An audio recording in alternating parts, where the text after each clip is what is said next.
خود بهترین دوست داره و واسهش کریستال خریدم. اینقدر پول داد؟ کریستال خوراکیه.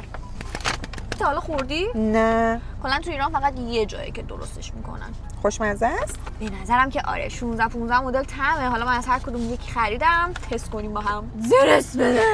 2 hours later. این پک دو تا چیز جالب داره. دو تا جار ترش داره، سس ترش داره. این اولیشه. به نظر یه کریستال خوراکی چه طعمی میتونه داشته باشه؟ من خیلی کنجکاوم. من ترش و شیرین. این کریستال سیب ترشه. پشمام طعم خفنی. بافت خیلی متفاوتی داره. بلوبری. مزه از مدلاش. این جالبه. نیستم. دوست داشتی؟ بلوبریه. یه ذره خیسش کنیم. پرتقالی. حتی اینم مال منه. اوه میزا توشه. بده نوشمک‌های پرتقالی بچگیامون.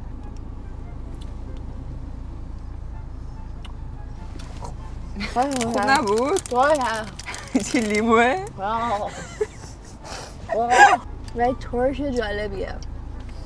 اوه چقدر ترشه. نم نم نم. این شیرینیش خیلی بجا بود. دوست داشتم اینو. هلو بپن تو گلو.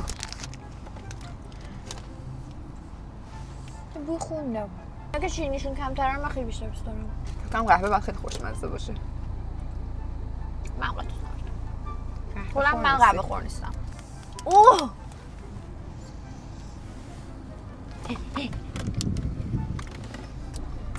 دوستش داشتم. انگار توش یه لایه لواشک هم داره. آفرین. من اینو بیشتر از همه دوست داشتم. این نوشابه‌ایه. نوشابه‌ای طعم نوشابه نمیداد. آخرین مدل. نمیدونم. شیرین خوشمزه.